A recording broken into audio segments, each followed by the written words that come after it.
आज हम एक इम्पोर्टेंट टॉपिक के ऊपर डिस्कशन करने वाले हैं कि मैथमेटिक्स क्या है, गणित क्या है। एक वीडियो में छोटा सा कुछ बोला भी है गणित को लेकर, लेकिन आज मैं पूरा डिस्कशन करने वाला हूँ आपके साथ। अभी विकास दिव्यकीर्ति सर ने क्या कहा कि यदि अगर आपको भगवान को समझना है तो आपको गणित समझना पड़ेगा। ये दुनिया इतनी सिस्टमेटिक तरीके से, इतनी बेहतर तरीके से कैलकुलेट की गई है कि कहीं भी कोई गलती नहीं है।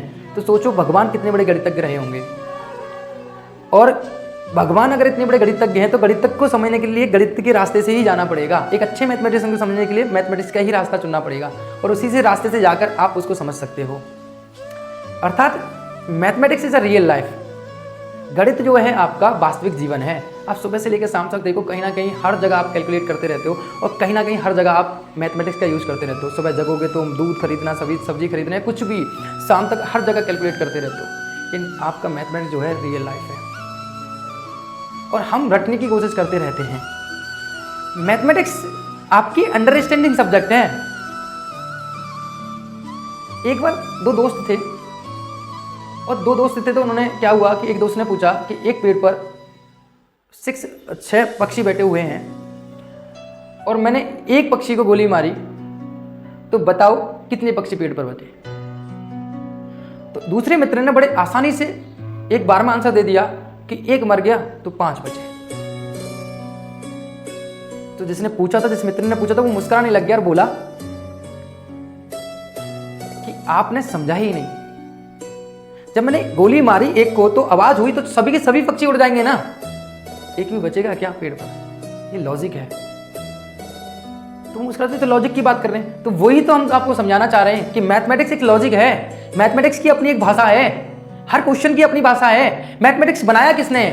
गणित बनाया किसने? सब्जेक्ट किसने बनाई है? आपने, हमने, ये भगवान ने कोई ग्रंथ भेजा है हमारे लिए कि लो भाई ये पढ़ना है आपको? जब आपने, मैंने, सबने बनाया है तो लॉजिक तो हमारा ही दिमाग यूज हो जा रहा है ना। और आप किसी भी क्वेश्चन में देख लो, कोई ना कोई लॉजिक लगा होगा। बस सिंपल सी बात है, वो लॉजिक आपको समझ में आना चाहिए। आप उस क्वेश्चन को, कुछ नहीं बचता उस क्वेश्चन की अगर भाषा आपको समझ में आ गई ना, आप उस क्वेश्चन के कंप्लीटली इसको सॉल्यूशन कर देते हो। जिसको भाषा ही समझ में नहीं आ रही, कनेक्ट ही नहीं कर पा रहा उस भाषा से, लॉजिक को ही नहीं पकड़ पा रहा, तो वो गणित कभी नहीं कर सकता।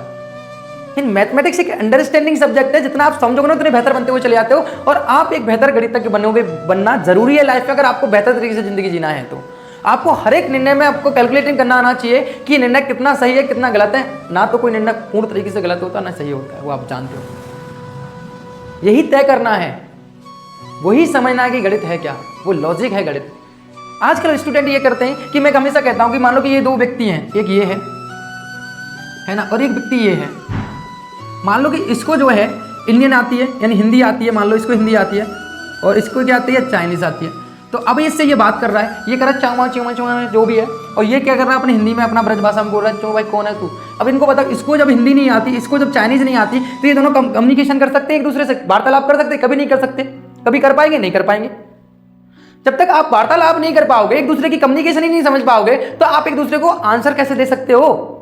कभी आंसर दे पाओगे आप? समझो लॉजिक, थोड़ा समझो, कभी दे पाओगे? नहीं। आजकल वही तो विद्यार्थियों के साथ हो रहा है कि क्वेश्चन करने बैठ रहे हैं, मैथमेटिक्स करने बैठ रहे हैं, कोई भी सब्जेक्ट करने बैठ रहे हैं, क्वेश्चन ही समझ में नहीं आ रहा उनको, प्रश्न ही समझ में नहीं आ रहा। जब तक प्रश्न समझ में नहीं आएगा तो डियर स्टूडेंट, मेरे प्यारे विद्यार्थियों, आप ये बताओ कि आप उसका आंसर कैसे दे पाओगे? तो सबसे पहले प्रकाश कहां डालना है आपको उस प्रश्न को समझने के लिए, उस प्रश्न को बेहतर तरीके से समझना कि प्रश्न क्या रहा है आपसे।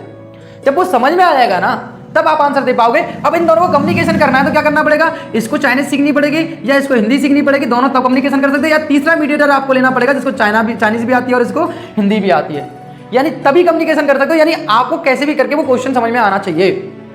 आजकल हमारे विद्यार्थियों को क्वेश्चन पढ़ते, क्वेश्चन समझ में आता नहीं, हल ढूंढने निकल जाते हैं। That is the big mistake of student, every student. सबसे बड़ी प्रॉब्लम है उनकी। सबसे पहले क्वेश्चन की भाषा समझो, क्वेश्चन क्या रहा है। हमेशा आप गौर से देखोगे तो क्वेश्चन का जो हल है ना, वो क्वेश्चन के अंदर ही होता है। मैं कभी गणित करता हूं, आप कभी गणित करते हो, कोई भी करता है, इंडिविजुअल कोई भी सर कर रहे हैं, तो आप देखो वो घर से लेकर आ रहे हैं सॉल्यूशन। वो ये कह रहा है कि मैंने इतने आम खरीदे, इतने के बेच दिए, तो यानी क्वेश्चन का हल तो उसी में। हम करते क्या है? क्वेश्चन को पढ़ते, उसके हिसाब से उतारते हैं, और फिर उसको क्या करने लग जाते हैं? बेसिक कैलकुलेशन होती है, वो तो आपको पता है, 2 गुणा 2 4 होती है, सबको पता है, मुझे भी पता है। तो बेसिक कैलकुलेशन करके आपको आंसर दे देते हैं, जो हमने कॉन्सेप्ट पढ़े उन्हीं को लेकर आपको आंसर दे देते हैं। कई हद तक ऐसा हो जाता है कि हमारी इतनी प्रैक्टिस हो जाती है कि हम देखते ही क्वेश्चनों के ऐसे करके आंसर दे देते हैं, बस इतना ही होता है। लेकिन हम भी तो आंसर क्वेश्चन में देते ना। वही भगवत गीता में श्री कृष्ण ने भी कहा था कि यहाँ से समस्या उत्पन्न होती है ना, वहीं उसका समाधान होता है। वहां से मैथमेटिक्स को अगर भगवत गीता से समझोगे ना, मैथमेटिक्स को, भगवान ने यही कहा था कि जहां से समस्या उत्पन्न होती है ना, समाधान भी वही होता है। यानी क्वेश्चन एक समस्या है, एक प्रॉब्लम्स है, उस प्रॉब्लम्स की तरफ देखो, समाधान भी कहां मिलेगा? क्वेश्चन के अंदर मिलेगा, जो श्री कृष्ण जी ने कहा था। जहां से क्वेश्चन उत्पन्न हो रही है तो समाधान भी वही है, तो समाधान भी उसी जगह मिलेगा आपको, क्वेश्चन का हल भी उसी जगह मिलेगा। बस आपको देखने की जरूरत है, वो दृष्टिकोण आपको उत्पन्न करने पड़ेंगे, यानी आपको उस क्वेश्चन की भाषा समझनी ही पड़ेगी। तो गणित जो है ना आपका, नंबर ऑफ इक्वेशन, मैं कहता हूं नंबर ऑफ इक्वेशन नहीं है, आपके समीकरण नहीं है, समझ लो, 2 गुणा 2 नहीं है। आपकी मैथमेटिक्स केवल अंडरस्टैंडिंग सब्जेक्ट है, और मैथमेटिक्स आपने और हमने डिजाइन की है तो बहुत डिफिकल्ट नहीं समझना, बहुत आसान है। केवल आपको वो धैर्य के साथ कुछ समय उसको देना पड़ेगा। जब किसी इंसान को किसी भी चीज को देने लग जाते हो ना समय, वो चीज अपने आप बेहतर हो जाती है, समझ लो। तो वही करना है। रामानुजाचार्य ने एक ऐसी कैलकुलेशन दे दी कि जो जिनको प्रूफ करने में 2012 में आके कुछ डिफरेंशियल इक्वेशन प्रूफ हुई थी इनकी समझने में। यानी कितनी बड़ी गणितज्ञ रहे होंगे, और गणित ही आपका जीवन है।